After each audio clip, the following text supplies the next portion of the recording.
In the summer of 1099, an army of European knights stood before the walls of the holiest city in the world, Jerusalem. They had traveled thousands of miles, convinced they were the instruments of God's will. Their mission, as they saw it, was to reclaim the Holy Sepulchre for Christendom. But what happens when religious devotion turns into unbridled fury?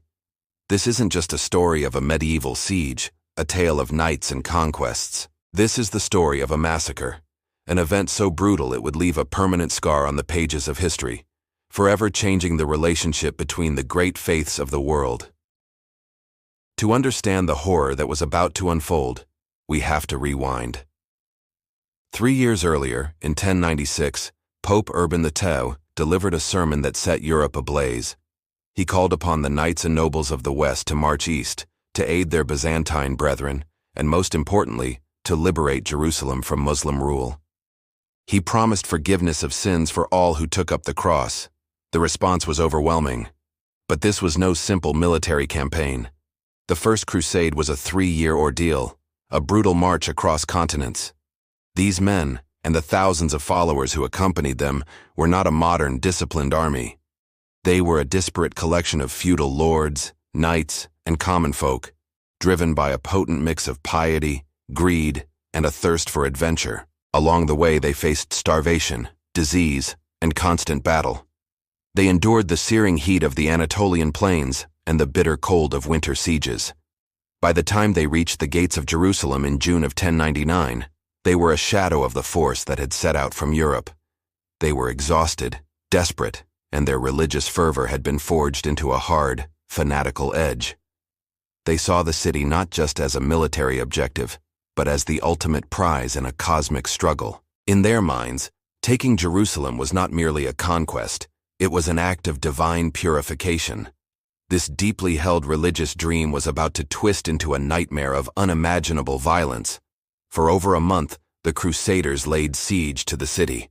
Its massive walls, manned by a determined Fatimid garrison, seemed impenetrable. The Crusaders, lacking proper siege equipment and suffering from a dire shortage of food and water under the scorching summer sun, grew more desperate by the day.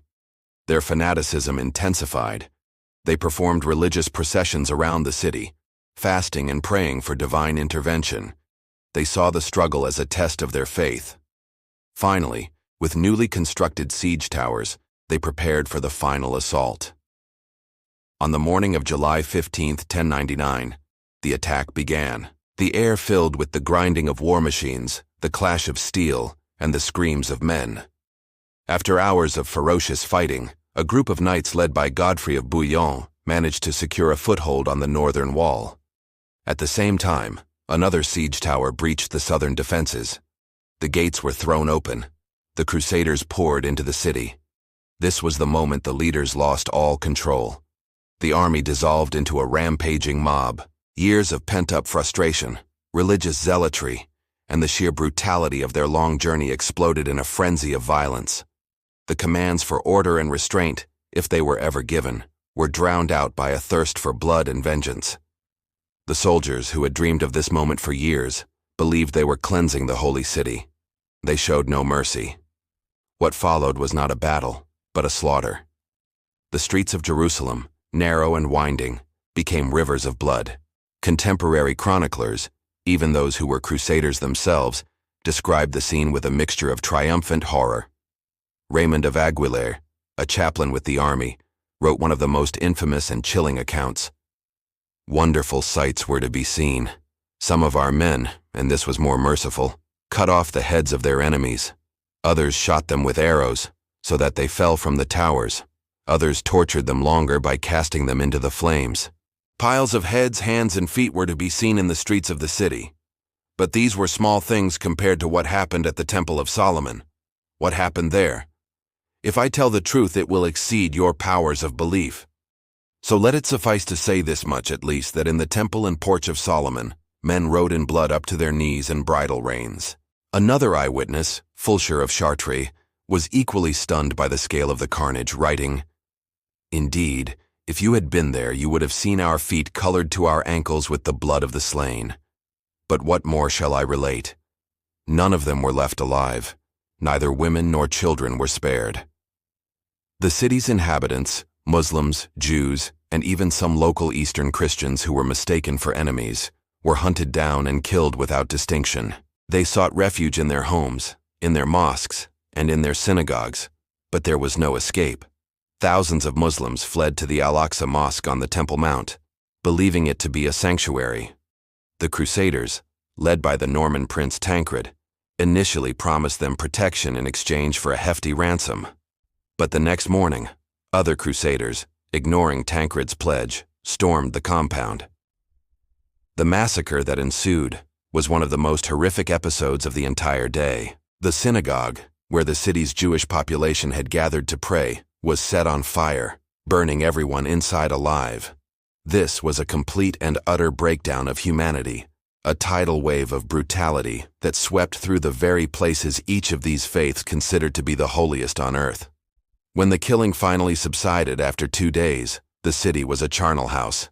The Crusaders, now in control, were faced with the gruesome task of clearing the streets of tens of thousands of bodies. The stench of death hung over Jerusalem for weeks. The massacre cemented Crusader control over the city and led to the establishment of the Crusader Kingdom of Jerusalem, which would last for nearly a century. But it came at a terrible price. The event created a legacy of bitterness and trauma that would define relations between the Muslim world and the Christian West for centuries to come.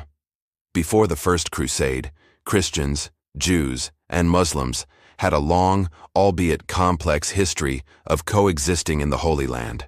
This single act of mass violence poisoned that well. The memory of 1099 would be invoked 88 years later by the great Muslim leader, Saladin. When he recaptured Jerusalem, he deliberately offered mercy to the city's Christian inhabitants, a stark and pointed contrast to the barbarism of the First Crusaders.